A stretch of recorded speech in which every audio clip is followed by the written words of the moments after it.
মক্কা মদিনায় কোনো বৃষ্টি হয় না, মদিনার বুকের মানুষগুলো অনাহারে, পশু পাখিগুলো না খেয়ে আছে, অনাহারে আছে। এর মুসলমান মক্কা মদিনার 40 জন বড় বড় নেতা, চেয়ারম্যান, মেম্বার, খুতবা সাহেব, আবু জেহেল, আবু সুফিয়ান, বড় বড় নেতারা একত্রিত হইয়া প্রতিজ্ঞা করলো কাবা শরীফের মধ্যে পশু জবাই করা হবে।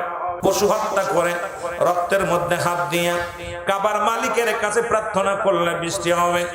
প্রতিজ্ঞা করলেন, চললেন 40 জন নেতা।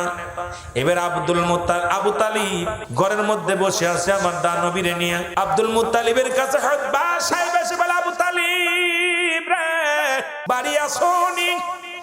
আবু তালিব, তুমি কুরাইশ নেতা। বলে, আবু তালিব রে, মক্কা মদিনার মানুষগুলো অনাহারে আছে, পশুগুলো পিপাসায় কাতর হয়ে যায়, ছোট ছোট মাসুম বাচ্চাগুলো অনাহারে রয়েছে রে। ও আবু তালিব, চলো যাই কাবার মালিকের কাছে যা বৃষ্টি প্রার্থনা করি, চলো যাই। রওনা হয়ে গেলেন। নবীজি ডাক দে কয়, চাচা রে, 10 বছর মাত্র বয়স। নবীজি ডাক দে বলে, চাচা আমি যাব, আমাকে নিয়ে যান, আমি যাব, আমাকে একটু সঙ্গে নিয়ে যান।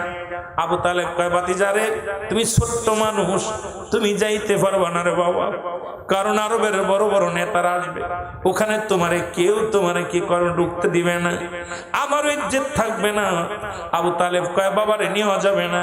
আমার নবী কয়, চাচা গো, একটু দয়া করে আমাকে নেওয়ার ব্যবস্থা করেন, আমি যাব। আবু তালেব ধমক দিয়ে রাসূলকে রেখে গেলেন। আমার নবী পিছে পিছে রওনা দিছে, জোরে জোরে বলেন মারহাবা। আমার ভাইরা, আমার বন্ধুরা, আবু তালেব যখন রওনা দিছে,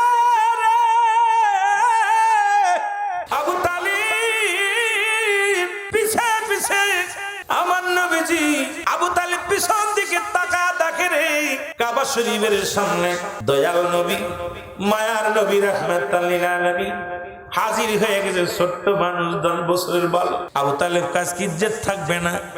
39 জন বড় বড় নেতা, এখানে আমারে দিয়া 40 জন, এই নেতাদের মধ্যে বালকটা আসছে, আমার ইজ্জত থাকবে না।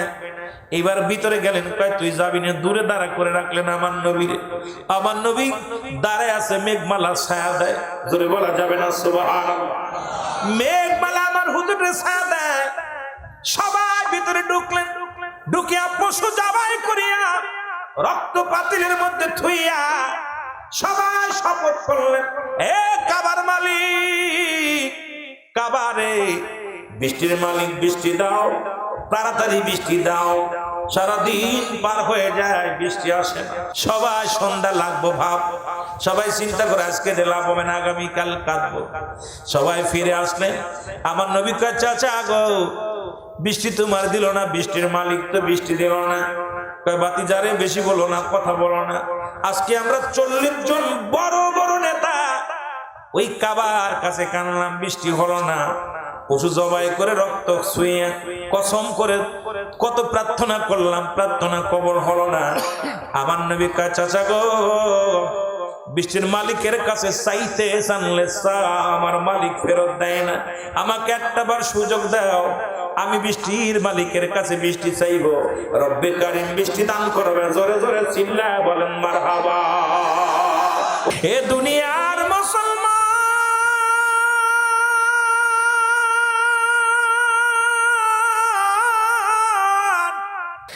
দয়াল নবী ছোট্ট মানুষ, 10 বছরের বালক, ডাক দে বলে, চাচা যান, একটা সুযোগ আমার দেন, কাবার মালিক বৃষ্টি দিব। আবু তালিব কয়, বাতিজারে, 40 জন নেতায় যা পারি নাই, তুমি কেমনে করবা? বড় বড় নেতারা ডাকছে, মওলারে ডাক শোনে নাই, তুমি কি বলতে চাও? আমার নবী কয়, চাচা যান, একটা সুযোগ আমারে দেন, আমি একটু বলবো, প্রার্থনা করি। 39 জন নেতা বলে, আবু তালিব রে, যেহেতু বালকটা এত করে বলতেছে, একটা সুযোগ দিয়ে দাও। আর আমরা দেখেছি, যখন আমরা কাবার মধ্যে দেখেছিলাম মেঘমালা ছায়া দেয়, তোমার ভাতিজা নূরে মুহাম্মাদের মাথায় নূরে মেঘ মালা ছায়া দেয়। আমাদের কেন যেন সন্দেহ হয় তোমার ভাতিজা কোনো সাধারণ মানুষ নয়, তোমার ভাতিজার মুখ দেখলে কেন যেন মায়া লাগে। আমার নবী কয় চাচা গো, আমার জন্য মায়া লাগে, আমার তো মা নাই, আমার তো বাবা নাই রে, এই দুনিয়ার মধ্যে আমার কেউ নাই, কে শুনবে আমার কথা। তোমরা আরবের বড় বড় নেতার আরে চাচা একটা সুযোগ যদি দিতা, কারণ পশু পাখি গুলো অনাহারে মারা যায়, পিপাসায় বড় কাতর হয়ে গেছে, চাচা গো একটা সুযোগ আমারে দিয়ে দাও একটা সুযোগ। আরে কেন যেন মুখটা দেখলেই বড় মায়া লাগে, শান্তি লাগে। আমার নবীজি কাবার ভিতরে ঢুকলো, ঢুকে কাবার হাত রাখলেন কাবার দরজায়, ডাক দে বলে কাবার মালিক রে, এ মালিক আমিও তোমার, কাবাও তোমার। কাবার মালিক মক্কা মদিনার পশুগুলো পিপাসায় বড় কাতর হয়ে গেছে, মক্কা মদিনার মানুষগুলো বড় কষ্টে আছে। রব্বে কারীম আমি মুহাম্মদ হাত বাড়াইলাম, বৃষ্টি দাও। ওরে পাশে থেকে 40 জন নেতা তাকা আছে, দেখি বালক কি করে। ছোট্ট বালক, নবীজি আমার চাইতে এদেরই বৃষ্টি, এত জোরে বৃষ্টি বর্ষণ শুরু হয়ে গেছে, এত জোরে বৃষ্টি রে 40 নেতা ধরে কাবার মধ্যে চলে গেছে, চারিদিকে বৃষ্টি, পানি আর পানি। লোকজন কাবু তালিব রে তোমার বাস্তারে ঠেকা দি বলো বৃষ্টি, এইরকম যদি বৃষ্টি নামে গো মক্কা মদিনা তলিয়ে যাবে, মানুষগুলো ডুবে মারা যাবে। আমার নবী কাবাতে যারে আর দেরি করিস না, বৃষ্টি ঠেকা। আমার নবীজি কাবার মধ্যে হাত দেখায়, কাবার মালিক আর বৃষ্টির প্রয়োজন নাই, থেমে দাও। সঙ্গে সঙ্গে বৃষ্টি থেমে গেছে। জোরে জোরে চিল্লায় বলা যাবে না মারহাবা। এ মুসলমান, সঙ্গে সঙ্গে একজন নাই দুজন নাই রে, 30 জন নেতা, 30 জন নেতা। এ মুহাম্মদ আর একটা মিনিট আমরা মুসলিম থাকতে চাই না, তোমার চাচা আবু তালেবের কথা শুনতে চাই না। আজ থেকে আমাদের নেতা তুমি, তোমার কাছে শপথ করলাম আমাদেরকে তওবা করায়া দাও। আমার নবীজি ওই 10 বছর বয়সে আরবের কুখ্যাত বিখ্যাত মুসলমান, একজন নয় দুজন নয়, 30 জন নাফরমান, 30 জন মুসলিমকে কালেমার মালা পরে মুসলমান বানায় দিতে। জোরে বলেন মারহাবা, আর একটু জোরে জোরে চিল্লায় বলেন মারহাবা।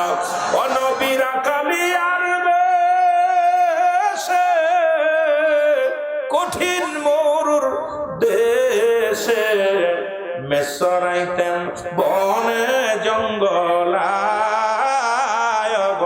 নবীজি কোন সাধনে পাইব আপনাই, বলেন কোন সাধনে পাইব আপনাই, নবীজি কোন সাধন। অনবী কঠিন মরুর দেশে আইলা রাখালিয়ার বেশে। আমার দেশের হুজুররা কয় নবী রাখাল ছিল, কাউ বয় কার কথা বলিস বেশ আর রাখাল বুঝো না, এইটা বুঝো না, বড় ডিগ্রি নিছো। নবীজি রাখাল আর ভেসে গেছে কালেমার দাওয়াতে, সুবহানাল্লাহ বলেন না। মিসরাইত বনে জঙ্গলায় আপনাকে দেখিবার মনে, এর বনের যত পশুগণ ভক্তি করে নবীর দুসরণ, মেঘমালা মোর ছায়া দিত গায়, নবীজি কোন সাধনে পাইব আপনাই, বলেন কোন সাধনে পাইব আপনাই, নবীজি অনবীর এই সমস্ত মুজিজা দেখা বিবি খাদিজা, জীবন জৈবন সফিল তার পার আয় নবীজি বংশাদনে। অনেক লম্বা আলোচনা আজকের আলোচনা, এত লম্বা আলোচনা যে নবীজির আগমনে আল্লাহ নিয়াজিদ কেতি ইমান পা, এই এক আয়াতের আলোচনা দরকার ছিল, আমরা ওদিকে যেতে পারিনি। আমি কোন দিকে যাবো, এরকম 4-5টা রাত আপনাদেরকে নিয়ে বসলে কিছুটা দিতে পারবো। তবে আমি এত বড় লম্বা টানিন আলোচনা, আমার আলোচনা হলো বোঝানোর জন্য। এই মাথায় যে এই পাশে ঘুরে এসে যদি বলি যে মাথায় দরকার নেই, ডাইরেক্ট অ্যাকশন, যেটা বলেন ঠিক কিনা, বডি জানতে হবে। এই জন্য অ্যারিস্টটল, সোক্রেটিস লেখাপড়া করে বলে নো দাই সেল, নিজেকে নিজে চিনতে হবে, মানার অফ নফস, নিজের নফসকে চিনতে হবে, কলবে সালিম, আত্মাটাকে প্রসিদ্ধ করতে হবে। এই জন্য কামেল পীরের দপ্তরে আমরা আসি সিনায় সিনা জ্ঞান অর্জন করার জন্য, শরিয়াত, তরিকত, হাকিকত, মারিফাত। এই জন্য আমাদের কামেল মুকাম্মেলের দরবারে যায়। আল্লাহ আমাদেরকে আল্লাহর ওলির দপ্তরে যাবেন বেশি বেশি করে। আর যেহেতু বাংলাদেশটা ওলি আল্লাহদের দেশ, তাদেরকে সম্মান করবেন। যদিও না মানেন আপনার ব্যাপার, আমি বলবো না দয়া করে মাজার ভাঙতে যায়েন না, বাঙ্গা ভঙ্গি বাদ দিয়া দয়া করে হট্টগোল করেন না, ভাই ভাই ভাই রক্তাক্ত করুন না। আপনার কাছে অনুরোধ করবো, মাদারালা দিচ্ছেন আপনাকে, দেশে আল্লাহ, মাদারালা দিব না, কোন পীরের ক্ষমতা নাই, পীর দিচ্ছে না, দেশে আল্লাহ, পীরের ওসিলা। আপনি ওসিলা মানেন না, আপনি ওসিলা না মানলে আপনি জন্ম নিলেন কেমন? আপনার মা বাবা দুজনের ওসিলা লাগছে, মাধ্যম লাগছে, যেটা বলেন ঠিক কিনা? ওসিলা মানেই মাধ্যম, ওসিলা মানেন না আপনি কেমন হুজুর? যেটা আরে পীরের কাছে যায় 6 শ্রেণীর মানুষের মাধ্যম দিয়ে দোয়া আসা যায়, একবার বাংলায় বলে যে নবীগণ, অলিগণ, গাউসগণ, কুতুবগণ, আলেমগণ, উলামাগণ।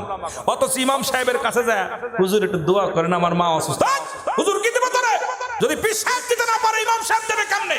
কথা কন না কেন? ইমাম সাহেব দিব? আমার ধারণা ইমাম সাহেব কামেল মানুষ, হাফেজ মানুষ, দোয়া করলে আল্লাহ কবুল করবে। ইমাম আমাদের চেয়ারম্যান সাহেব, হুজুরের দোয়া করেন আমার মার জন্য, বাবার জন্য। আরে উনিও জানে, উনি কে দিবে? উনি আল্লাহর কাছে চাইলে আমার ধারণা যে আমি চেয়ারম্যান, আমি মেম্বার, আমি মাতবার, আমার ইমাম সাহেব ভালো ব্যক্তি, নামাজি ব্যক্তি, আল্লাহ ওয়ালা ব্যক্তি, দোয়া করলে আল্লাহ কবুল করবে। যেটা বলে ঠিক কিনা? এই মানে বলে না, এই আকীদাই তো বলতেছি। কিন্তু সে কি দিচ্ছে? পীর ধরে পীর দিতেছ তোরা। পীর কয় পীর কোরআনে নাই, আর থাকবে কেন কোরআনে? কোরআনে 30 পারার মধ্যে কোথাও পীর নাই। পীর হলো ফার্সি ভাষা। পীর কি? ফার্সি ভাষা। আরবিতে বলে মুর্শিদ, ইংলিশে বলে গার্জিয়ান, বাংলায় বলে অভিভাবক। এইটা বুঝো না, তা কিতা বুঝবো রে ভাই? কই পীর কোথাও পাইলাম না, পাবি কেমনে? কোরআন শরীফ কি ফার্সি ভাষা আছে? এগুলো সমস্ত ধান্দাবাজ। এগুলো কথা বাদ দিয়ে আমার সমাজ কেমনে বাঁচবে, জাতি কেমনে বাঁচবে, এই আলোচনার দরকার। আমরাই ওই খালি একে আক্রমণ করে ওকে আক্রমণ করে কথা বন্ধ করে কোরআন হাদিসের কথাগুলো যদি আমরা সুন্দরভাবে প্রচার করতে পারি, আমার মন বলে এই আবার আমার দেশে সুশীল সমাজ আসবে, আবার শান্তি ফিরে আসবে। এই জন্য উলামায়ে কেরামকে আমি ডায়াসে বসে ওদের আহ্বান করবো, আমার ভাইরা, কে আমলিগকে, বিএনপি, কে জামাত, কে শিবির দেখার আমার সময় নাই। আমার কাছে একটা দাবি, আমার নবী এক, আমার আল্লাহ এক, আমরা ওলি আল্লাহদেরকে ভালোবাসি, যেহেতু এই দেশে ওলি আল্লাহদের দেশ। এই আমরা নিয়ে 5 ওয়াক্ত সালাত আদায় করব, সমস্ত ইবাদত বন্দেগী পূর্ব শর্ত হলো কবুল হওয়ার হালাল খাদ্য। আমরা হালাল খাদ্য খাইব, বড়দেরকে সম্মান করব, ছোটদেরকে ভালোবাসবো, আমাদের সমকুটি যারা তাদেরকে জ্ঞানী মনে করব। দেখবেন আমার সমাজ, আমার জাতি, আমার গ্রাম, আমার ওয়ার্ড, আমার বাড়ি সব কন্ট্রোলে চলে আসবে। আমি অনুরোধ করব সকলকে, আলেম ওলামাদেরকেও বলবো, আপনাদেরকেও বলি যে আমরা যে আলোচনার মধ্যে যে সমস্ত ওলামা ইকরাম গীবাত করে, যে সমস্ত ওলামা ইকরাম এসে আমার রাসূলকে নিয়ে উল্টাপাল্টা কথা বলে, এই সমস্ত আলেমদের থেকেও দূরে থাকবেন। প্রয়োজন নাই ফিতনাবাজ আলেমদের থেকে আমরা দূরে থাকি। আল্লাহ আমাদেরকে বোঝার তৌফিক দান করুন, সকল বলুন আমিন। বাইরে গুনাহ মাফের একটা অপূর্ব সুযোগ। খালি আসছেন সগীরা গুনাহ মাফ, কত গুনাহ করছেন জীবনে। 1 ওয়াক্ত নামাজ কাজা গেলে 80 হুতবা পরিমাণ জাহান্নাম, যার 1 হুতবা পরিমাণ হলো 2,88,00,000 বছর। এই যে জীবনে কত গুনাহ করছেন, এটা মাফের সুযোগ। আল্লামা কুতুবী রাহমাতুল্লাহ বয়ান করে, বান্দা যখন শেষ মোনাজাত, শেষ ফরিয়াদ, শেষ মাহফিল, শেষ জীবনের শেষ সময়, এই চিন্তাধারা মাথার ভিতরে এসে বান্দা যখন খাস তওবা করে আল্লাহ বলে ডাক দেয়, আল্লাহ এমনও দয়াবান, আমার রব্বে কারিম যে বান্দারে কত ভালোবাসে, কত মায়া করে। বান্দার তওবা করতে দেরি, মাফ চাইতে দেরি, রব্বে কারিমের সময় লাগবে না, ক্ষমা করে দিবে। এই জন্য এই সুযোগটা হেলায় হারাবেন না। যারা এসেছি, কার জীবনের শেষ রাত, কার জীবনের শেষ সময় কেউ বলতে পারি না। কত মানুষ দেখেন, গত মাসে 502 জন ইন্তেকাল করছে শুধু রোড অ্যাক্সিডেন্ট করে। আজকের নিউজ শুনলাম, গত মাসে 502 জন শুধু রোড অ্যাক্সিডেন্ট করে, সড়ক দুর্ঘটনায় মারা গেছে। এরকম হাজার হাজার মানুষ পথের মধ্যে ঝরে যেতেছে। এই জন্য সকলেই চোখের পানি ছেড়ে মাফ চাইবেন। মাহফিল আনন্দের জায়গা না, মাহফিল তো নেই দেশে ভাই। মাহফিলটা এখন রং তামাশা ঢং হয়ে গেছে। মাহফিলে হাসি, রহস্য, তামাশা। মাহফিলের ভিতরে 90% 2 ঘন্টা ওয়াজ করলে 1 ঘন্টা আমরা গল্প গুজব দিয়া, আনন্দ দিয়া মানুষকে চলে যাই। কিন্তু আসলে আগের যুগে মাহফিল বক্তার আলোচনা করেছেন, তারা এত জাননেওয়ালা ছিল না, তাদের ভিতরে আমল ছিল।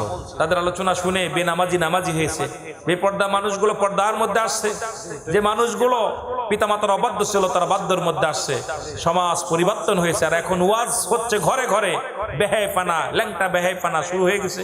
বক্তাগুলো আমরা টাকা কামাইতেছি, কিন্তু হেদায়েতের কথা নিজেরাও আমল করি না, আরেকজনের যদিও বলি তারাও আমল করবে না। কারণ আমার নিজের ভিতর যেটা নাই এটা সারাদিন করে যদি বলি এটা কখনো পরিবর্তন হওয়া সম্ভব না।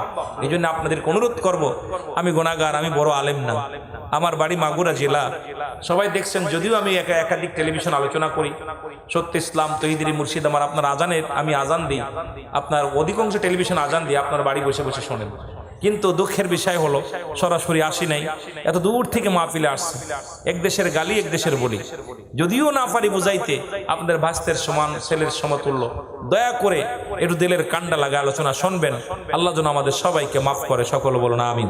এরে আমি পাপী অপরাধী, মওলা তোমার দয়া চাই, বলেন আমি পাপী।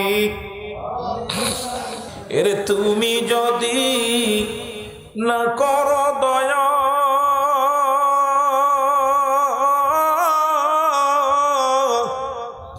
আমার হবে কি উপায়? আল্লাহ তুমি যদি না করো দয়া, আমার হবে কি উপায়? আমি পাপী অপরাধী, মওলা তোমার দয়া চাই, বলে না আমি ওই আমি পাপ করেছি ঘরে যার পরে, সাধ্য নাই গো যাব গো তোরাই আমি কঠিন বিপদে। ওগো সেদিন যদি না পাই দয়া মওলা, সেদিন যদি না পাই দয়া, আমার হবে কি উপায়? আমি পাপী অপরাধী, মওলা তোমার দয়া চাই, বলে না আমি পাপী। এ দুনিয়ার মুসলমান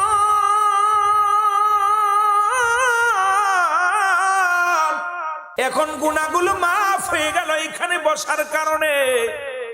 আমি বলতেছিলাম আসার কারণে সগীরা গুনাহ মাফ, বসে তওবা করে আল্লাহর দরবারে কান্নার কারণে হবে কবিরা গুনাহগুলো মাফ। যদি আপনার যে মানুষের দুইটা টাইমে মরণ হয়, একটা হলো রাতের বেলা, একটা হলো দিনের বেলা, দিন শেষ করেছি মৃত্যুবরণ করি নাই, বাবারে গুনার বোঝা মাথায় নিয়ে যদি দিনের মধ্যে মৃত্যুবরণ করতাম, জাহান্নাম ছাড়া কোনো গতি ছিল না। রাত শুরু হয়ে গেল, 10টা পার হয়ে গেল, এখনো মৃত্যুবরণ করি নাই। দুইটা টাইমে বরণ হয়, বললাম একটা হলো রাতের বেলা, একটা হলো দিনের বেলা। এর দিন শুরু করেছে আল্লাহ নামাজ দিয়া, রাত শুরু করেছে নামাজ দিয়া। পালানোর কোনো পথ নাই মুসলমান, নামাজ কাজা দিয়ার মতো কোনো পথ নাই। বান্দারে 2 রাকাত সুন্নাত নামাজ তুমি আদায় করলা ফজরের, নবীজির উম্মাত হয়ে গেলা, আমার নবীজি তোমাকে ভালোবাসলো, নবীজি তোমার প্রেমিক হয়ে গেল রে মুসলমান। এবার 2 রাকাত ফরজ নামাজ তুমি আদায় করলা, সঙ্গে সঙ্গে তুমি হয়ে গেলে আমার আল্লাহর গোলাম। যদি তোমার দিনের মধ্যে মরণ হয়, তুমি 1 নম্বরে হইলে রাসূলুল্লাহর প্রেমিক, আল্লাহর গোলাম। ও গোলাম, ইন্তেকালের পরেই তো তোমার জান্নাত নসিব, জোরে বলেন মারহাবা। এখন দিনে মৃত্যু হয় নাই, রাতে হতে পারে, এর মধ্যে কোনো সন্দেহ নাই। ও মুসলমান, রাত্রে শুরু হলো মাগরিব, 3 রাকাত ফরজ নামাজ তুমি আদায় করলা, সঙ্গে সঙ্গে তুমি হয়ে গেলে আমার আল্লাহর গোলাম। এবার তুমি 2 রাকাত সুন্নাত নামাজ তুমি আদায় করলা, সঙ্গে সঙ্গে হয়ে গেলে তুমি আমার নবীর প্রেমিক। রাতের মধ্যে যদি মরণ হয়, তোমার মরণটা হবে আমার মওলার গোলাম নবীর প্রেমিক। তোমার মরণে ভয় নাই, হাসরে ভয় নাই, নবী জানে ভয় নাই। এখন নবীর গোলাম বইলা দাবি করো, নবীর প্রেমিক বইলা দাবি করো, নামাজের মধ্যে নাই। আল্লাহর গোলাম আল্লাহর প্রেমিক বইলা দাবি করো, নামাজের মধ্যে নাই। তুমি কেমন মুসলমান বুঝি আসে না? জোরে জোরে বলেন ঠিক কিনা। এই যে লোকটা শুয়ে আছে ওনারে উঠাই দেন, উঠে যে মসজিদের ভিতরে শুয়ে থাক, বাবা উঠাই দেন, উঠাই দেন। একটা লোকের ডিস্টার্ব করবো, কারণ মা জান্নাতের বাগান তো বাজান যায় ওই যে ভিতরে যে ঘুমান বাজান ভিতরে যে ওরা উঠাই দেন, অনেক ভিতরে যে শুয়ে থাকে। একটু মহব্বত জিকির করেন লা ইলাহা ইল্লাল্লাহ। এইভাবে বসা যাবে না, এটা বসার কোনো আদব নাই। লা ইলাহা ইল্লাল্লাহ, আর জোরে লা ইলাহা ইল্লাল্লাহ। তুমি কাউকে বানাইলা নবীওয়াল্লাহ, তুমি কাউকে বানাইলা খলিলুল্লাহ, আর নূর মুহাম্মদ সাল্লাল্লাহ, বলো নূর মুহাম্মদ সাল্লাল্লাহ। লা ইলাহা ইল্লাল্লাহ, লা ইলাহা ইল্লাল্লাহ। এ আমার ভাইরা, আমার বন্ধুরা, আমার এখন আমি যদিও নামাজের দিকে যাব না, মুসলমান হিসেবে দাওয়াত দেওয়ার দরকার ছিল ইহুদি খ্রিস্টানদের, কিন্তু মুসলমানদেরই নামাজের ওয়াজ করা লাগে। অনুরোধ করব নামাজটা আদায় করে নেবেন। যদি মাওলার গোলাম হতে চান, নবীর প্রেমিক হতে চান, আপনাকে অবশ্যই অবশ্যই পালনগুলো করা লাগবে। আপনারা ইসলামের মধ্যে ঢুকেছেন, কালেমা, নামাজ, রোজা, হজ, যাকাত। ইসলামের 5টি স্তম্ভ কয়টা? আগে আপনাদের জানা ওয়াজগুলো করি, তারপরে আমি আলোচনার মধ্যে ঢুকি। কয়টা? 1 নম্বরে কালেমা, জোরে বলেন। 1 নম্বরে কালেমা, 2 নম্বরে নামাজ। কালেমা পড়েছেন, সঙ্গে সঙ্গে নামাজ আপনার জন্য ফরজ। সাবালক সাবাল্লিকার জন্য, নাবালক নাবাল্লিকার জন্য নয়। যখন আপনি সাবালক হয়ে গেছেন, সঙ্গে সঙ্গে নামাজ ফরজ। মহিলাদের জন্য আল্লাহ মাফ করছে, পুরুষের জন্য কোনো মাফ নাই। পুরুষ তুমি সফরে আছো, 4 জায়গা 2 পড়ো। তুমি বইয়া পড়, দাঁড়ায় পড়ো, না পড়ো বসে পড়ো, বসে না পড়তে পারো হইয়া পড়ো, হইয়া না পড়তে পারো তুমি ইশারায় পড়ো, তবু কোনো মাপ নাই। এখন কোনো ওজর নাই, ওজরে তো নামাজ কাজা দেওয়া সম্ভব নয়। নামাজ এক মুসলমান নামাজ, কাফের এবং মুসলমানদের মধ্যে পার্থক্য হলো নামাজ। এই নামাজের দরকার আছে কিনা? কালেমা, নামাজ, রোজা, হজ, যাকাত, ঠিক কিনা? এখন কালেমা তো সবার জন্য বাধ্যতা, খালি আলাউদ্দিন ভাইয়ের জন্য নয়, আমাদের চেয়ারম্যানের জন্য নয়, যারা গরিব, যারা ধনী, যারা দিন মজুরি, সকলের জন্য কালেমা। মুসলমান হওয়ার পূর্ব শর্ত হলো ঈমান, ঠিক কিনা? সেই ঈমান আনয়ন করতে হলে কালেমা পড়ার দরকার আছে কি? আরো জোরে বলেন, আছে কি? এমনি এমনি মুসলমান পড়েন, আশহাদু আল্লা ইলাহা ইল্লাল্লাহ ওয়াহদাহু লা শারীকা লাহু ওয়া আশহাদু আন্না মুহাম্মাদান আবদুহু ওয়া রাসূলুহু। কষ্ট হচ্ছে আপনাদের? কষ্ট হচ্ছে? হুজুরি দিয়ে মিলাদুন নবীর মাহফিল, হুজুর এদিকে যাচ্ছে কেন? অনেক আলোচনা, যেহেতু নবীর উম্মাত আমরা, একটু মিলাইতে হবে। একদম জানাওয়াজগুলো যেগুলো আপনাদের একান্ত প্রয়োজন, বাবা এগুলো আমাদের দরকার। আমার মুসলমান বাবারা, আমার শোনে না, এবার রোজাও তো সকলের জন্য, হজ এবং যাকাত ধনীদের জন্য, যাদের নেশাব পরিমাণ মালের মালিক এদের জন্য হজ এবং যাকাত।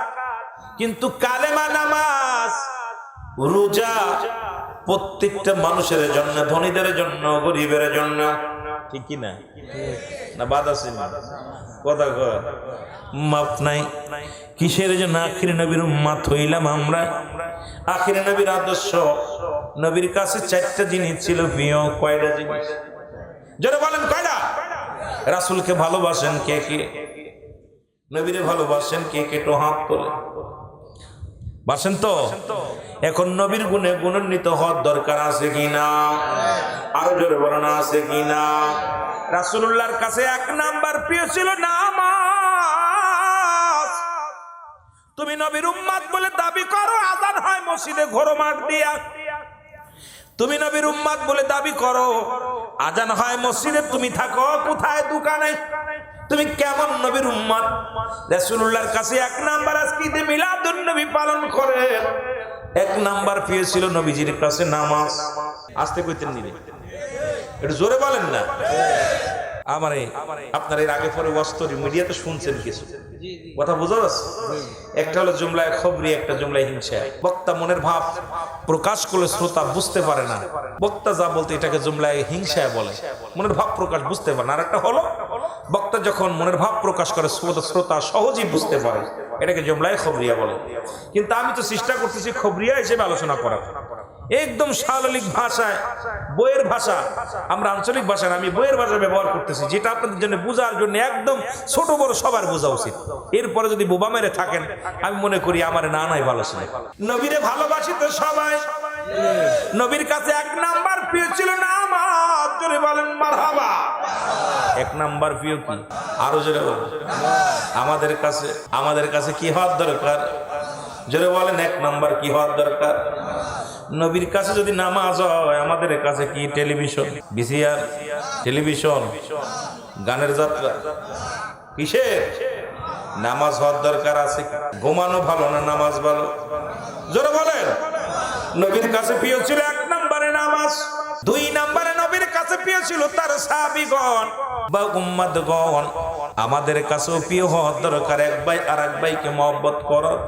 নিজের ভাই নিজের মুখের দিকে তাকাইলে আয়নার মধ্যে যেমন নিজের চেহারাটা দেখা যায়, অন্য ভাইকে যদি এইরকম দেখতে পারতাম, বাংলাদেশে একটা খুন হতো না, বাংলাদেশে কোনো ভাইয়ের বিরুদ্ধে মামলা হতো না, বাংলাদেশে কোনো ভাইয়ের কোনো ক্ষতি হতো না, এই দেশের মধ্যে হানাহানি হতো না, এই দেশের মধ্যে হট্টগোল হতো না। কারণ আমার নবীজির কাছে দুই নাম্বার প্রিয় ছিল তার উম্মতগণ।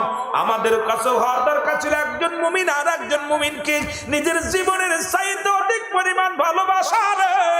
আজকে মোল্লাদের সঙ্গে বিশ্বাসদের মিল নাই, বিশ্বাসদের সঙ্গে মোল্লার মিল নাই, এক দলের লগে আর এক দলের মিল নাই, আর এক দলের লগে আর এক দল কথাই বলে না। এগুলো বন্ধ করতে হবে যদি মুসলমান বলে দাবি করতে হয়। কারণ নবীর কাছে দুই নাম্বার পেয়েছিল নবীর উম্মতগণ, সাহাবীগণ। সুতরাং আমাদের কাছেও প্রিয় হওয়া লাগবে আমার প্রতিবেশী, আমার আপনজন। জোরে বলেন ঠিক কিনা?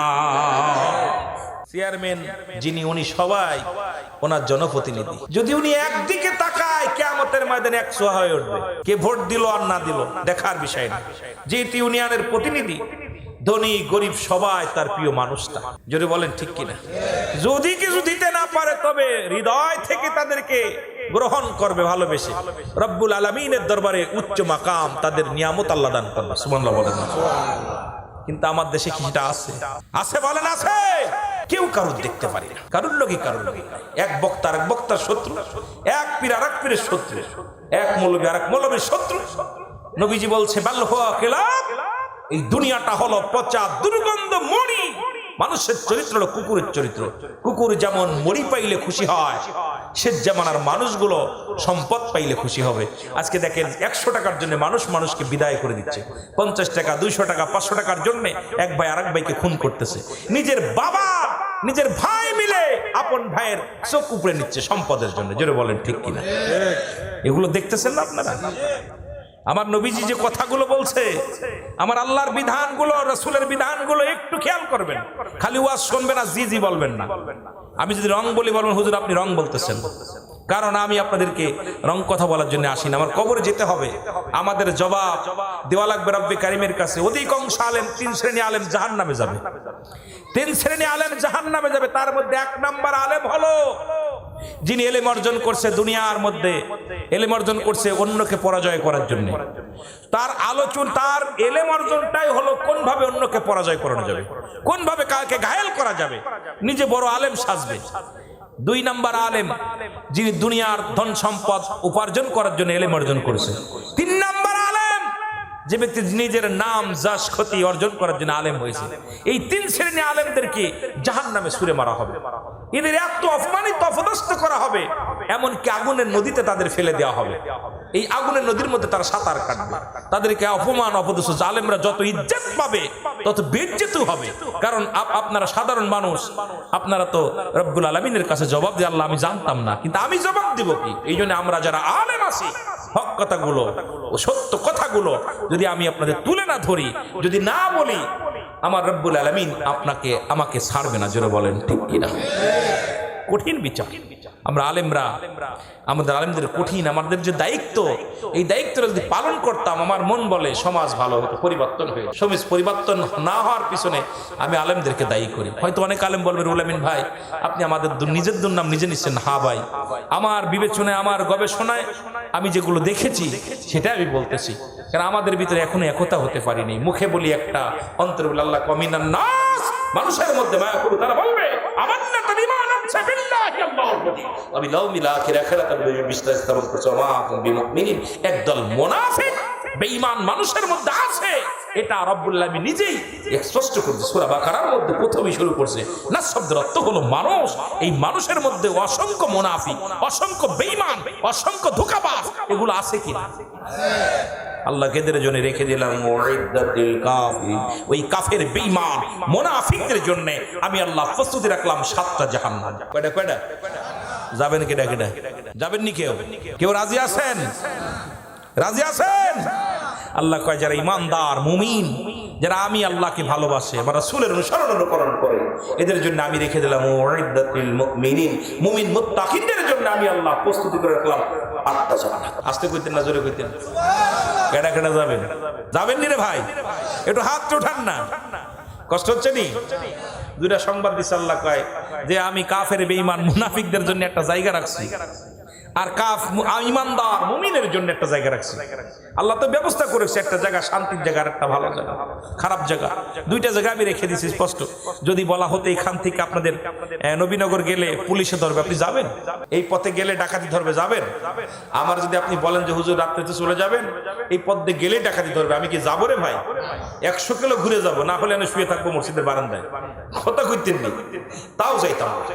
রব্বে কারীম তো আপনাকে দেখাইছে এই পথে চললে জান্নাতে যাবে, এই পথে গেলে জাহান্নাম। তারপরে কেন আমি আপনি ভুলে গেলাম?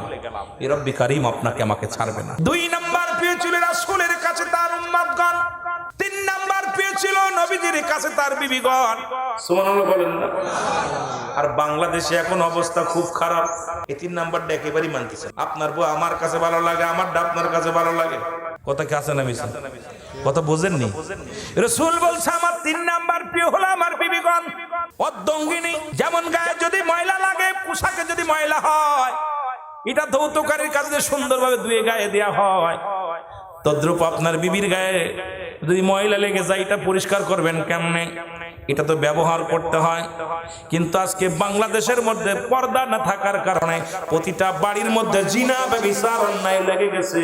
আজকে একটা দেখলাম, নেটের মধ্যে দেখলাম, বিবি ধরা পড়ছে। বিবি কয় আমার স্বামীও পরকিয়া করে, আমিও করি, দোষ কি? উনিও করে আমিও করি। আসতে কইতেন নি? আরো জোরে।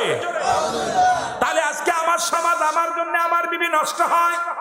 এ মুসলমান, আপনার বিবি কালো হোক, আপনার বিবি ছোট হোক, আপনার বিবি গরিব হোক, রাসূল যেহেতু তার বিবিদেরকে ভালোবাসে, 3 নাম্বার যদি নবীর উম্মত হতে হয়, রাসূলুল্লাহর উম্মত হিসেবে স্বীকৃতি পেতে হয়, অবশ্যই যেটা বৈধভাবে আপনার বিবি, তাকে আপনার প্রাণের চাইতে বেশি ভালোবাসা লাগবে।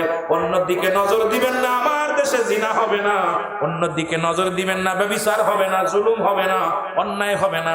আর এটা না হওয়ার পিছনে আগে 1 নম্বরে পর্দার বিধানটা চালু করা লাগবে। জোরে বলেন ঠিক কিনা? হুজুরের বাড়ি পর্দা নেই। এই জন্য আমি বলি, মৌলানাদের দাওয়াত দিলে আগে বাড়ি যাবেন, দেখুন ওই বাড়ির টেলিভিশন আছে কিনা, ওই বক্তার বাড়ির বক্তার বউ বাজারঘাট করে কিনা, ওই বক্তার মা বাবার ভাত দেয় কিনা, ওই বক্তা মুখে এসে বলে। এই জন্য আমি প্রতিটা মাহফিলে বলি যে আপনারা দয়া করে বক্তা দাওয়াত মোবাইলই বন্ধ করেন। বক্তার বাড়িতে যাবেন, এলাকায় খোঁজ নেবেন যে বক্তা নামাজ পড়ে কিনা, বক্তার চরিত্র কেমন। আমাদের সুরদে ওয়াজ করে যাচ্ছি, মানুষকে পাগল বানাইতেছি, কিন্তু এই বক্তার ক্যারেক্টার কেমন? আজকে এটা যাচাই বাছাই না করার পিছনে সবাই আমরা সমাজের মধ্যে ভুল পথে আছি, যদিও আপনারা আমার পথে রাগ করতে পারেন। অনেক বক্তা আমাকে বলে, হুজুর রুহুল আমিন সাহেব আপনি শুরু করছেন কি শুরু করছেন? হ্যাঁ ভাই, অধিকাংশ বক্তার বউ বেপর্দায় বাজার ঘাট করে, অধিকাংশ বক্তার বউ, রাগ করেন না, আবার আমার পরে আবার মাঝে মাঝে ফোন দেয়, তো অধিকাংশ বক্তার বউ টাকা দিচ্ছে বা গাড়ি বা তাদের মন মতো চলতেছে না ভাই। এই জন্যই তো আমাদের কথায় তাসির নাই, কোথায় ওয়াজ করবো, সর্বঙ্গে ব্যথা। এখন আর এই এমন অবস্থা হয়েছে, অ্যান্টিবায়োটিক দেওয়ার জায়গা নাই ভাই, সব জায়গা অবস্থা খারাপ, যেদিকে তাকায় সেদিকে বিপদ, যেদিকে তাকায় সেদিকে বিপদ।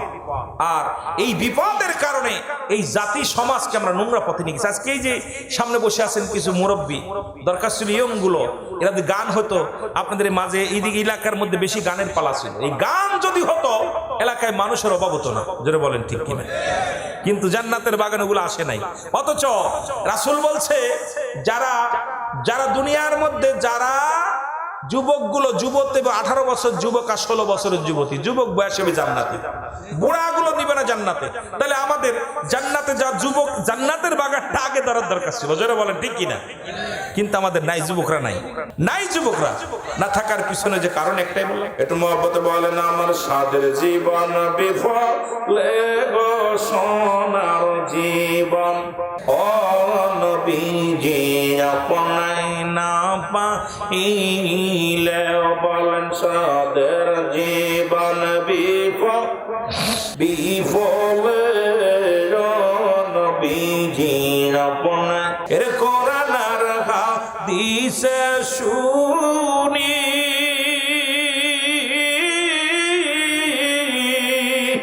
গুনাহগার আর বন্ধু তুমি, ও আর ওই নামেতে মধু মাখা, ওই নামেতে করছো পাগল আমারে, ও নবীজি আপনা আমার সাদের জীবন বিফলে গো সোনার জীবন বিফল, ও নবীজি আপনা অজ্ঞাতন নবী সৃষ্টির পরে,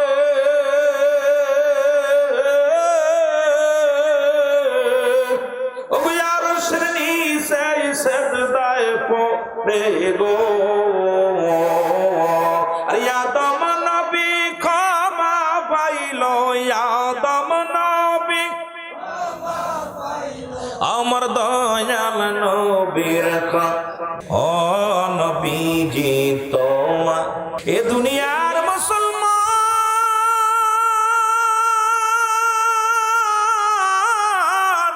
4 নাম্বার রাসূলের কাছে প্রিয় ছিল, আমার নবীর কাছে 4 নাম্বার প্রিয় ছিল সুগন্ধি জিনিস। এক একটা বিষয়ের উপর আলোচনা করলে 2 থেকে 3 ঘন্টা করার দরকার, কিন্তু আমি লম্বা আলোচনার মধ্যে নাই। শুধু ঈদে মিলাদুন নবীর মাহফিল বলে রাসূলের ভালোবাসার মধ্যে একটু যাইতেছি রে বাবা। নবীর কাছে 4 নাম্বার পেয়েছিল সুগন্ধি জিনিস। আমাদের কাছে বিড়ি, সিগারেট, গাঁজা, ইয়াবা, ফেন্সিডিল, মদ। যদি নবীর কাছে প্রিয় হয় সুগন্ধি জিনিস, আজ থেকে প্রতিজ্ঞা করব জীবনে একটা বিড়ি টান দিব না। নবীর কাছে প্রিয় যদি হয় সুগন্ধি জিনিস, জীবনে মদের পেয়ালা হাতে নিব না। নবীর কাছে যদি সুগন্ধি জিনিস হয়, আজ থেকে জীবনে গাঁজা, ইয়াবা, মদ সেবন করব না। নবীর কাছে যদি সুগন্ধি জিনিস হয়, আজ থেকে সুদের কারবার, ঘুষের কারবার করব না। শান্তি কেন আসবে না? নবীর পথে চললে শান্তি আসতেই হবে, কারণ রাসূলুল্লাহ আসছে সত্যের পয়গম্বর হইয়া পয়গাম নিয়া। কারণ রাসূলের পথে, রাসূলের মতে যারাই চলবে দুনিয়াতেও শান্তি, আখিরাতেও শান্তি। নবী কয় হায়াতি খায়রুন লাকুম, আমার নবী কয় উম্মতির রে, আমি নবী দুনিয়ার মধ্যে আগমন করেছি আমার উম্মতের কল্যাণের জন্য। বাবারা আমার দিলের কান্ডা লাগায় শুনবেন, নবী উম্মতিরা গো, আমি নবী দুনিয়ার মধ্যে আগমন করলাম, আমার আল্লাহ রাব্বুল আলামিন আমার উম্মতিদের জন্য রহমত স্বরূপ পাঠাইলেন। আমাকে পায় আমার উম্মতিরা বলা ধন্য। কোন ভাবে সংসার জীবন করবে, কোন ভাবে রাষ্ট্র পরিচালনা করবে, কোন ভাবে জীবন যাপন করবে, কোন ভাবে ভাবে স্বামী স্ত্রী সংসার করবে সব কিছু শেখানোর জন্য আমার আপনার নবী রাহমাতুল আলামিন এই দুনিয়ার মধ্যে মানব ভেবে দুনিয়ার মধ্যে মানুষ রূপে আসলেন। সেই নবীজির মতে সেই নবীজির পথে যদি চলে শান্তি আর শান্তি, বামে ডানে অশান্তি হতে পারে না, সামনে শান্তি পিছনে শান্তি, কোনো শত্রু থাকতে পারে না। এই মানুষগুলো শুধু শান্তির মধ্যে থাকবে। আজ থেকে প্রতিজ্ঞা করবো রাসূলের মতে রাসূলের পথে চলতে চাই কি চাই না? আপনি নবী মানেন, নবীর অনুকরণ অনুসরণ করেন না। নবী কয় হায়াতি খায়রুল লাকুম, আমার ওফাতটা আমার আগমনটা নবী কয় ওফাতি খায়রুল লাকুম। এবার নবী কয় আমার ইন্তেকালটা, ওই আলেম উলামা গভীর মনোযোগ, হক কথাগুলো সমাজের মধ্যে বলো। নবী কয় আমার ওফাতটা আমার ইন্তেকালটা আমার উম্মতের জন্য কল্যাণকারক। এই পৃথিবীর মধ্যে যদি কোন উম্মাহ ভালো কর্ম করে, যে আপনারা করছেন মাহফিল সাজাইছেন, এই মাহফিলের জন্য আমার বাজানেরা গভীর মনোযোগ, দিলের কান্ডা লাগায় শুনে নেন। আমার নবী কই যখন কোন উম্মাহ ভালো কর্ম করে আমি নবী সঙ্গে সঙ্গে রব্বুল আলামিনের কাছে প্রশংসা করি, আমার আল্লাহ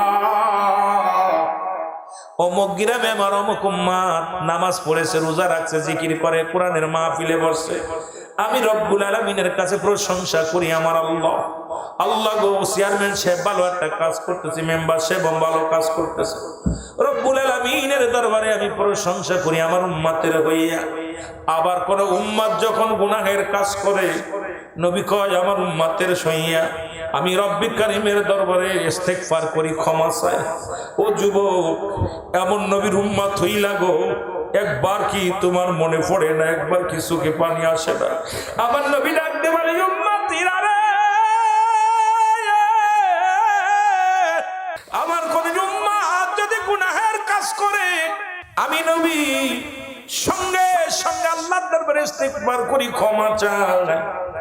অন্যায় করে ছেলে মাফ চাই, মুসলমান বাবা মা অন্যায় করে গ্রামের ছেলে মাফ চাই, চেয়ারম্যান মেম্বার যাইয়া, মেম্বার আমাদের চেয়ারম্যান সাহেব কত ক্ষমা চা লাগে। এখন মারামারি বেঁধে গেলে এক গ্রাম থেকে আর এক গ্রামে যাইয়া রাতের অন্ধকারে কয় বাবা রে, ওই ছেলেটা দুষ্ট মারামারি করেছে, আমি তোর কাছে মাফ চাই, হট্টগোল করিস না। চেয়ারম্যান সাহেব মেম্বার সাহেব মাফ চাই গ্রামের ছেলে মেয়েদের বাঁচানোর জন্য। তদ্রুপ এমন একজন নবীর উম্মত হইলাম, আপনাকে আমাকে বাঁচানোর জন্য ইস্তেগফার করে, মাফ চায় আল্লাহর দরবারে। এই নবীর পক্ষে থাকার দরকার আছে কি না? মায়াতি খায়রুল লাকুম। মজার আলোচনা, এই যে আলোচনাগুলো করলে রাত শেষ। আপনাদের কি শোনাবো, এত মজার মজার ওয়াজ রয়েছে। এই ওয়াজগুলো আমার নবীজি বলতেছেন আমার উম্মতের হয়ে ইস্তেগফার করি, ক্ষমা চাই। চেয়ারম্যানে জিগাইবেন গোপনে কতগুলা যুবককে বাঁচায় আনছে, ওনার কাছে জিগাইবেন যে রাতের অন্ধকারে যায় ভাইজান ছেলেটা আমলিক করে, বিএনপি ভাইজান একটু দুষ্ট আগরে বিচার করবা না, আপনি দয়া করে মনে কিছু করুন, রাতের অন্ধকারে মিটাই থইছে, আপনাদের জানতে দেয় নাই। যে নবী আপনার আমার জন্য এইরকম ক্ষমা চায় রব্বে কারীমের দরবারে, সেই নবীর মিলাদুন নবী পালন করি আমরা। এটা দ্বারা দেখলাম আজকে ব্রাহ্মণবাড়িয়ার জমিনে একদল স্লোগান দিতেছে, সুন্নিদের চামড়া কেড়ে নিব আমরা। মিলাদুন নবীর মাহফিলে গেলে এমন তাকবীর আমি দেখলাম নেটের মধ্যে, আপনারা যারা যারা অনেকে দেখছেন, বিশাল যে জুলুসের বিরোধিতা করে, মিলাদুন নবীর বিরোধিতা করে চলতেছে। আমি হাসতেছি আর চিন্তা করলাম আইরে পাগল, আমরা মুসলমান হয়ে মুসলমানের শত্রু, এইটা কেমনে? এইটা যদি হয় আমাদের তো অন্য জাতিরা আমাদের পেয়ে বসবে, জোরে বলেন ঠিক কিনা? এই সুযোগ তো আমরা দিতেছি, আমরা দিতেছি। আমার রাসূল যে কত আদর্শবান, আমার নবী যে কেমন বাইনা, উত্তম ব্যবহার, উত্তম আখলাক, উত্তম চরিত্র, যে গুণাগুণ নেই, সে নবীজির গুণে গুণান্বিত হয়ে একটা মানুষ যদি চলে, আল্লাহর কসম সে দুনিয়া থেকে টাটকা ওলি হয়ে যায়, জোরে বলেন ঠিক কিনা? আল্লাহর কামেলের দফতরে পৌঁছে যায়। আমার রাসূলের অনুকরণ অনুসরণ করে যদি কোনো ব্যক্তি দুনিয়ার মধ্যে চলতে পারে, আমার বিশ্বাস সে কামেল ওলি হয়ে যাবে, এর মধ্যে কোনো সন্দেহ থাকে না। কিন্তু আমরা কি অবস্থা, আমরা কি মানি? আমরা কিচ্ছু মানতেছি না। আমার কষ্ট হলো ওখানেই যে আমরা কেমন মুসলমান। আরে মানুষ শুধু বেহুশ দুনিয়ার পিছে, কি জবাব দিবি রে তুই আল্লাহর কাছে? বলেন কি জবাব দিবি রে তুই? একটু জোরে জোরে বলেন। ওরে মানুষ শুধু বেহুশ, ওরে মানুষ দুনিয়ার পিছে কি জবাব দিবি রে তুই আল্লাহর কাছে, বলেন কি জবাব দিবি রে? সময় পাইলে অনেকখানি, না করলি বন্দেগানি, সে জীবনে কি করিবি? বুড়া হইলে হাইরে সে জীবনে কি করিবি? বুড়া হইলে আসিবে কবরের ডাক, শুইতে হবে চিরকাল, আসিলে কবরের ডাক শুইতে হবে চিরকাল। আপন জনে সবাই দিবে পর করি রে, আপন জনে সবাই দিবে পর করি রে। আরে মানুষ শুধু বেহুশ দুনিয়ার পিছে, কি জবাব দিবি রে তুই আল্লাহর কাছে, বলেন কি জবাব দিবি রে তুই? আর একটু জোরে জোরে বলেন কি জবাব দিবি রে তুই? সব তো তুই আজ কি জবাব দিব? বাল্যকাল কেমনে কাটাইলাম, যৌবনকাল কেমনে কাটাইলাম, বৃদ্ধকাল তো প্রস্রাব ধরে রাখতে পারি না, বিপদ না? সিজদা রুকু সিজদা দিতে পারি না, কইতে গেলে একটা আরেকটা হয়ে যায়। ডাকতে চায় রহিম রে হয়ে যায় রহমান, ডাকতে চায় কত মেম্বার হয়ে যায় হেল্প আপনার কি হয়ে যায় চেয়ারম্যান। এই তো অবস্থা। বৈদ্যকাল কঠিন একটা সময়, কিন্তু বৃদ্ধকালে আর ডাকি কি হবে? পা তো চলেই গেছে কবরে, যেটা বলেন ঠিক কিনা? আবার ভাইরা আমার বন্ধুরা, ঈদে মিলাদুন্নবী উদযাপন, ঈদ মানে আনন্দ, মিলাদ মানে জন্ম বৃত্তান্ত। এখন যদি আমি ওর মধ্যে থাকি, নবীর গুণাগুণ নিয়ে রাত কেটে যাবে, আলোচনা শেষ করতে পারবো না। তবে কিছুটা একটু আইডিয়া দিয়ে যে আপনাদেরকে, ঈদ মানে কি? আনন্দ। ঈদ মানে আনন্দ, মিলাদ মানে জন্ম বৃত্তান্ত। ঈদে মিলাদুন্নবী মুসলিমদের ঈদ কয়টা? জোরে বলেন কয়টা? আলাউদ্দিন ভাই কো এনে লেখছেন কেন ঈদে মিলাদুন্নবী? এলাকার মানুষ যদি বলে দুইটা ঈদ মানতে পারি না, মুসলিম মিল্লাতের ঈদ হলো 5টা। জোরে বলেন কয়টা? হ্যাঁ জোরে বলেন, আওয়াজ নাই। কয়টা? কয়টা? আরো জোরে বলেন কয়টা? মুসলিম মিল্লাতের কয়টা ঈদ? 5টা ঈদ। তাহলে ঈদে মিলাদুন্নবী এটা আবার কোন হালুয়া? আস্তে আস্তে শোনেন, ঈদে মিলাদুন্নবী উদযাপনের জন্য দলিল বেশি লাগবে না। ইমাম সাহেব হুজুর যদি থাকেন, ছোট্ট একটা সূরা, সূরা ইখলাস আমার সাথে পড়েন। বিসমিল্লাহির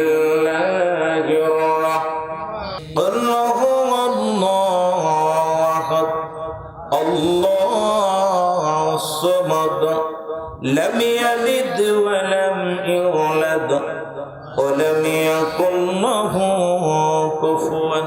দলিল হয়ে গেছে। এখন মিলাদ মানে যদি জন্ম বৃত্তান্ত হয়, বুঝে নিবেন। সকালবেলা বলবেন ও সিদ্দিকী সাহেব কি কয়ে গেল, কিছু বুঝলাম না। আমি কিন্তু যদিও সংক্ষিপ্ত আকারে বলতেছি কথাগুলো, তবু বোঝা লাগবে। এখন মিলাদ মানে যদি জন্ম বৃত্তান্ত হয়, এখন আমার আল্লাহর আব্বার নাম কি, মার নাম কি, দাদার নাম কি, চাচার নাম কি?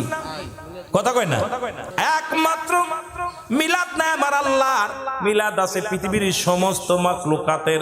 যে সমস্ত আলেমরা মিলাদুন্নবী স্বীকার করে, তারও মিলাদ আছে। সুতরাং মিলাদ মানেই জন্ম বৃত্তান্ত।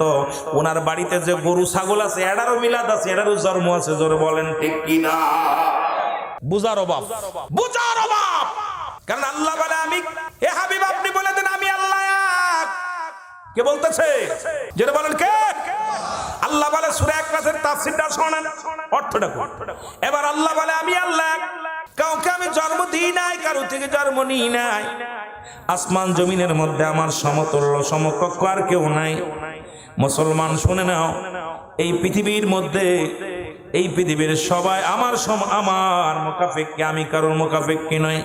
সুতরাং এই পৃথিবীর মধ্যে আমার রাসূলের জন্ম যারা অস্বীকার করে, নবীর আব্বার নাম আব্দুল্লাহ, মার নাম আমেনা, দাদার নাম আব্দুল মুত্তালিব, দাদির নাম ফাতিমা, নানার নাম মুহাফজুরি, নানির নাম বাররা, বংশ হলো কুরাইশ। নবীর চাচা ছিল 9 জন, নবীজির দাদা মুসলমান ফুফু ছিল 6 জন। মুসলমান শুনে নাও, নবীজির দুধমা ছিল 4 জন। আমাদের জানার অভাব, কিতাব পড়ার অভাব, সংক্ষিপ্ত জিনিস আমরা অনেক সময় ডাকে অনেক ভারী করে ফেলি। এখন মুসলমান শুনে নাও, কারণ রাসূলুল্লাহর বাবা ছিল, মাও ছিল, দাদা ছিল, বংশ ছিল। 570 খ্রিস্টাব্দে দুনিয়ার মধ্যে আগমন করেছে। সোমবারের দিন গত রাত্রে যাইয়া সবে সাদেকের সময় দুনিয়ার আলো ভুবন এই দুনিয়া দেখছে আমার নবীজি। সুতরাং নবীর জন্ম আছে, আল্লাহর জন্ম নাই।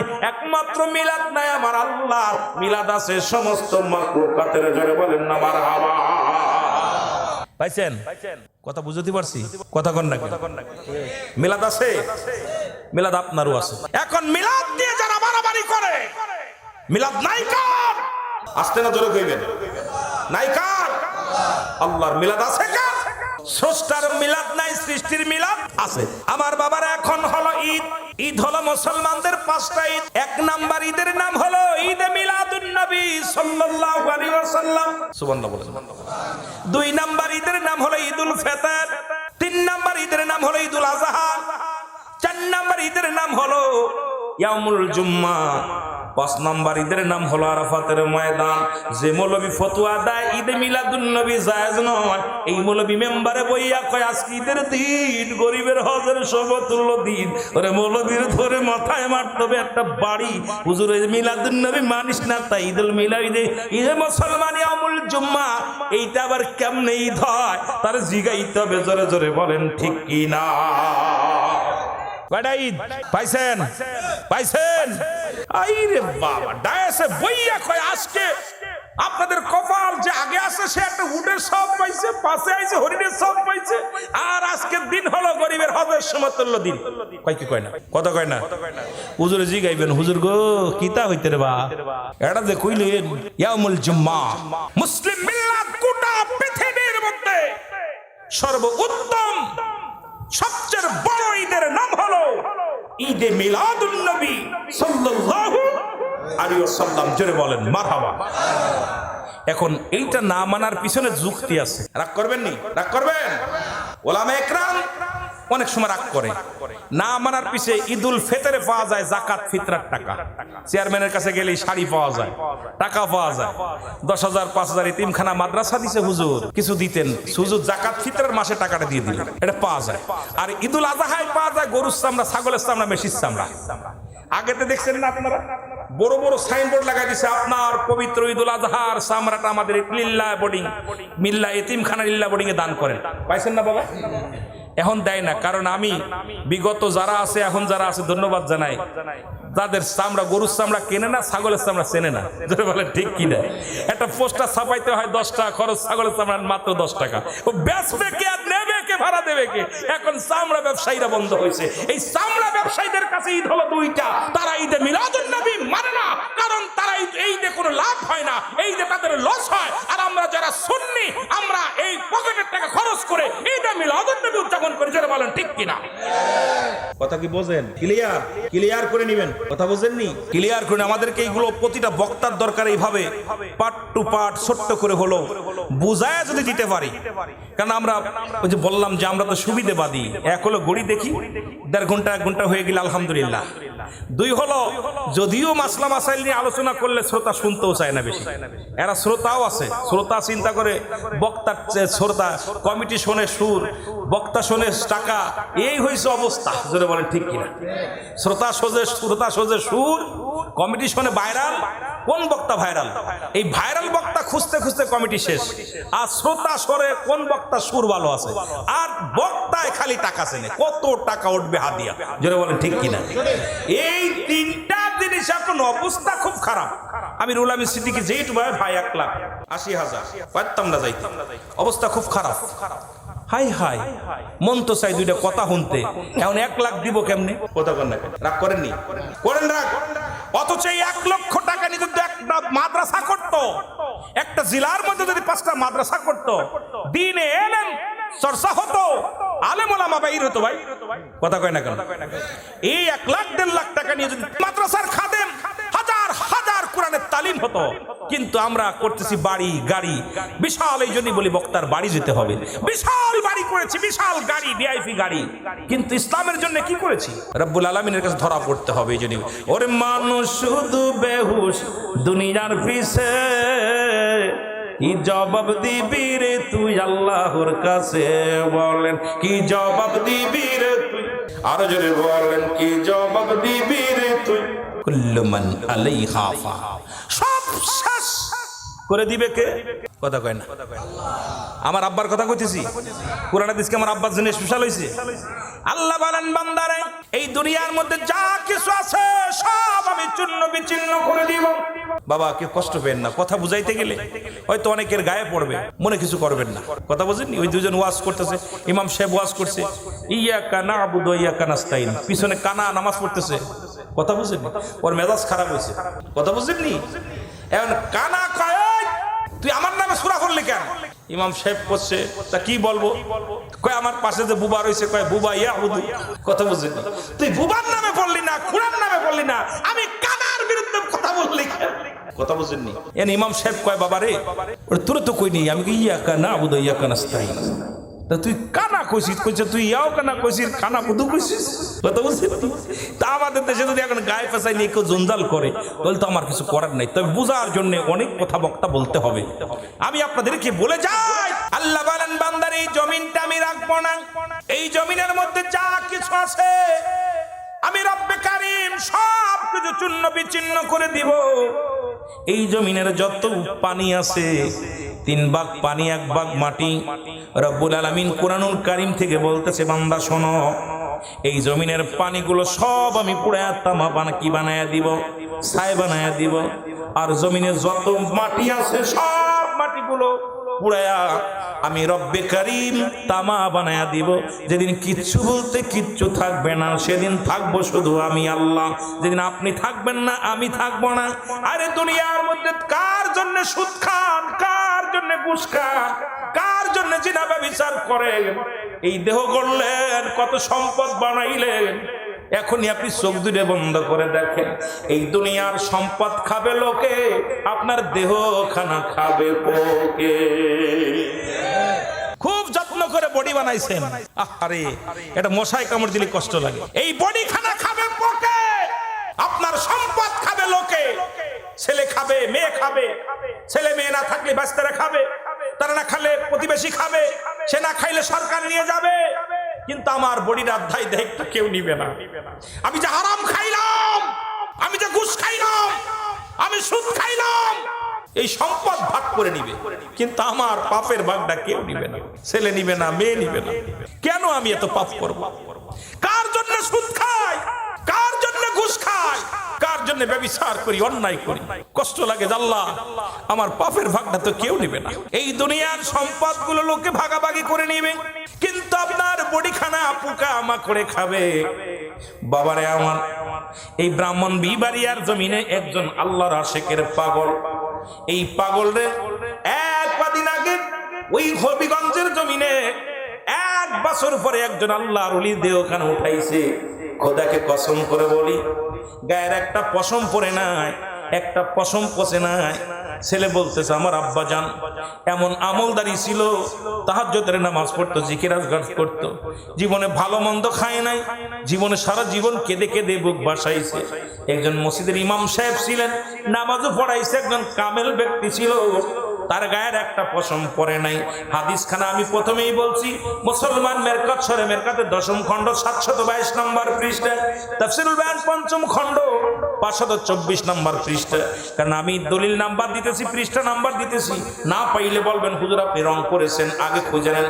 আল্লাহর নবীজি বলে লা ইয়ামুত, তাদের মৃত্যু নয়, প্রমাণ করে দিছে আল্লাহর ওলি। মুসলমান শুনে নাও, তাহলে এমন দেহটা আমি করব যে দেহটা ইন্তেকালের পরে মাটিতে খাবার সাহস পাবে না। মুসলমান শোনো, ওই মাটির মধ্যে যেমনি রাখবা, ওই মাটিটা যেন আপনার শরীরটা যেন শরীরের সঙ্গে দুর্ব্যবহার না করে।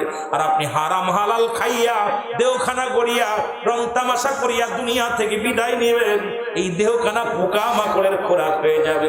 এর কষ্ট ওই কবরের ভিতর ভয়ঙ্কর কষ্ট হবে। এর মুসলমান শুনে নেন, এই জন্য আমি আপনাদের অনুরোধ করে যাব, কার জন্য এত বাড়ি করলেন, কার জন্য গাড়ি করলেন, কার জন্য সম্পদের পাহাড় করলেন, কার জন্য অন্যায় পথে পা বাড়াইলা। সরকার বেচারা 10,000 টাকা বেতন দেয়, বয়া বয়া ঘুষ খাও। পথের মধ্যে দেখি অনেক পুলিশ বাহিনী আছেন, যদি আর থাকেন আবার বলবে আমার বিরুদ্ধে কথা বলে না। আমাদের কাছ থেকে এত রাত্রে আইছেন, চা খাট টাকা দেন, আরে ঘুষ করে দালেরা শোন। আর এই পৃথিবীর মধ্যে আরে হাজা 1 মণ দুধের ভিতরে যদি 1 ফোঁটা চুনা পড়ে, সমস্ত দুধ যেমন নষ্ট হয়ে যায়, ওই 20,000 টাকা কামাই করলে 1 টাকা টাকা হারাম ঢুকছে তোর দেহের মধ্যে, সমস্ত দেহখানায় বরবাদ হয়ে যাবে। ধরে বলেন ঠিক কিনা? এই হারামখোরদের কি বলবো? হারামখোর আমার, শুধু হারাম, ঘুষও হারাম না হালাল? বাবা জোরে বলেন, হারাম না হালাল? সুরের গোস্ত খা হারাম না হালাল? তা আমি বলবো, যারা সুদ খাও, ঘুষ খাও, আগামীকাল থেকে 1 কেজি গরুর গোশ, মশির গোশ, খাসির গোশ কিনতে পারবা না। তোমরা শুয়োর খাবা, দেখবা গোশের দাম কমে যাবে। জোরে বলেন ঠিক কিনা? এই ঘুষখোর আর সুদখোর বাহিনী যদি গরুর গোশ খাওয়া বন্ধ করে দিত, আমার দেশে গোশতের কেজি 200 টাকা হইতো। কারণ এদের যন্ত্রণায় দেখবেন কিনতে গেলে 10 কেজি, 20 কেজি, 50 কেজি তারা কিনতেছে। গরিব মানুষ চেয়ে দেখে হারে 1 কেজি গরুর গোশ 800 টাকা, কেনবে 500 টাকা দিন মজুরি, বেচারা আফসোস করে হারে আমি কি রোজগারও করতে পারি না, ওই কুরবানি দিয়ে কেন খাবো? এটা তো ফ্রিজ ভাইরালের কারণে বড় লোকদের ফ্রিজ লোড হয়ে থাকে, গরিবের ভাগ্যেই জোটে না। জোরে বলেন ঠিক কিনা? গরিবের ভাগ্যে জোটে। ঢাকা শহরে দেখি 1 খান করে গোস্ত 3 তলাতে ফেলতেছে। আহা, কুকুরে যেমন দেয় ওই রকম ধরা নিয়ে উপর তেরাম 1 খান ফেলতেছে। নামার কায়দা নেই, জানালা ফেলাতেছে আর মানুষ কুড়াইতেছে। আহা, রুদা কুরবানিদের গোস্ত বিতরণ দেখে আমি নিজের কন্ট্রোল রাখতে পারিনি। আমি আফসোস করে বলতে, আল্লাহ এরা কেমনে মানুষ? সেই 5 তলা 10 তলা থেকে 1 টুকরা ফেলতেছে আর কুকুরের মতো যে লাভ দিয়ে ধরতেছে, এটা নিয়ে কি হট্টগোল শুরু হয়েছে। এগুলো দেখা পর কোন মানুষ সহ্য করতে পারে না। এগুলোর জন্য আমাদের সুশীল সমাজ যারা আছে কথা বলে না, ওরা চেয়ার পাইলে সব ভুলে যায়। কথা বুঝি? যেরাম আপনার ওই বলকের বাদশা ইব্রাহিম আদম, ও যখন চেয়ার পেয়েছিল, তা যখন উনি ঘুষ সুদের মধ্যে জড়িত, মরার কথা চিন্তা করতেছিল না, তখন আল্লাহর একজন বান্ধব বলতেছিল, হে যে আদম, আমি একটু পরীক্ষা করতে চাই আপনার কপালেরই দোষ নাকি চেয়ারের দোষ। বয়া দেখে আসলে চেয়ারের দোষ। কথা বুঝেননি? যেইটা আমাদের স্বভাব চরিত্র পরিবর্তন হয় না, এগুলো আমাদের পরিবর্তন করার দরকার আছে কিনা? জোরে বলেন আছে কিনা? একটু মহব্বতের সঙ্গে দুরূদ শরীফ পড়ুন। আল্লাহুম্মা ওয়ালা ইয়ানি সাইয়্যিদিনা এমন হাবিব আমার মুক্তির কারণে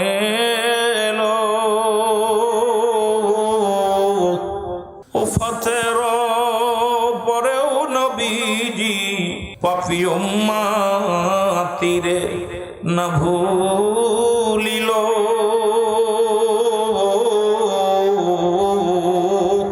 এমন হাবিব আমার, আল্লাহুম্মা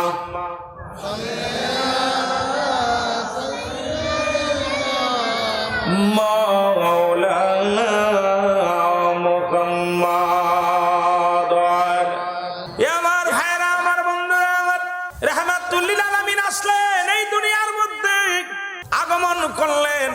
রাসূলের যখন ছোট্টবেলায় একটা কথা, আমি কয়েকটা কথা বলে যাই। মুসলমান যেহেতু আগামীকাল ঈদ মিলাদুন নবী, নবী আসার দিন 12 তারিখ আগামীকাল, সেহেতু 2-4টে কথা না বললে আপনাদেরও মজা লাগবে না।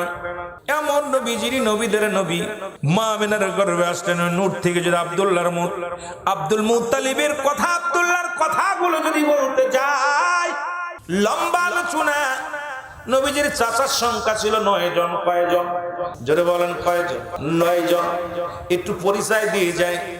নবীজির বাবার নাম কি? জোরে বলেন নাম কি? আব্দুল্লাহ। মার নাম? আরো জোরে বলেন মার নাম? আমিনা। দাদার নাম? Abdul Muttalib. দাদার নাম? Abdul Muttalib. দাদির নাম? ফাতিমা। দাদির নাম? ফাতিমা। নানার নাম ওহাব জোহরি। নানির নাম বাররা।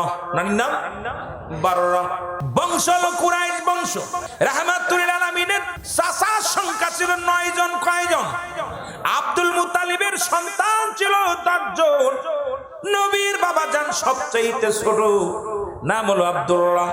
মুসলমান শুনে নাও, এদের মধ্যে 2 জন হলো ইমানদার। কয়জন? আরে বাতিলের সংখ্যা বেশি থাকবে। কিয়ামতের ময়দানে 73 দল হবে, আপনারা সবাই জানেন। এক দল ব্যতীত 72 দল জাহান্নামে যাবে। এই জন্য দুনিয়ার মধ্যে ফেরকাবাজু বেশি দেখা যায়, হকের চাইতে বাতিলের সংখ্যা বেশি। জোরে বলেন ঠিক কিনা? বন্ধুগণ আমার, দিলের রাসূলের চাচার সংখ্যা ছিল 9 জন, এদের মধ্যে 2 জন ইমানদার। কয়জন? জোরে বলেন কয়জন? 2 জন ইমানদার। একজনের নাম আমিরে হামজা, আর একজনের নাম আব্বাস। সুবহানাল্লাহ বলেন। হযরত আব্বাস আর আমিরে হামজা এই দুজন ঈমান আনছে, বাকিগুলো ঈমান আনতে পারে নাই। বলছে নবীজি আমাদের ভাতিজা, ওরে ওর আব্বা নাই, ওর মা নাই, এতিম মানুষ কেমনে নবী হয়? নবী তো মানতে পারে না। এই দুনিয়ার মধ্যে সবচেয়ে লাঞ্ছিত হয়েছে, বঞ্চিত হয়েছে, অপমানিত হয়েছে, অপদস্থ হয়েছে। নবীর চাচা হইয়াও নবীর উপর ঈমান আনতে পারে নাই। নবীজির ফুফুর সংখ্যা ছিল 6 জন, এদের মধ্যে ঈমানদার হলো 2 জন। একজনের নাম হযরত সুফিয়া, আর একজনের নাম হযরত ওমর। বাকি 4 জনই ঈমান আনতে পারে নাই, কারণ তারা নবীরে বলছে আমান আব্দুল্লাহর বেটা মুহাম্মদ, কোলে পিঠে মানুষ করলাম, এতিম মানুষ সে কেমনে নবী হয়? যার বাপ ছিল না, যার বাবা জন্মের আগেই দুনিয়া থেকে বিদায় হয়ে গেছে, এ আবার কেমনে নবী হয়? এই নবীর উপরে তারা ঈমান আনতে পারে না। বাবারে ওই 4 আর 7 কতজন? 11 জন। কত? 11 জন। 4 আর 7 ভালো করে হিসেব করবেন, হট করে বললেই 11 জন। আর 2 আর 2 4। এ মুসলমান শুনে নাও, গভীর মনোযোগ। এই 16 জনের মধ্যে, এই 16 জনের মধ্যে 15 জনের মধ্যে রাসূলের বাবারে বাদ দিলে থাকে 15 জন। আর রাসূলের বাবারে ধরে মোট 16 জন মুসলমান। এর মধ্যে মাত্র 2 জন ঈমান আনছে, 1 জন ঈমান আনছে। বাকি 11 জন দুশমনে রাসূল ছিল, তারা রাসূলের সঙ্গে বিদ্রোহী করেছে। নবীরে মানতো, আলামিন বলে মানতো। নবীকে কেমন আলামিন বলে মানতো? আমার বাবারা, ছোট্ট একটা কথা বললে আপনি বুঝতে পারবেন। নবীর বয়স তখন 10। কত বছর?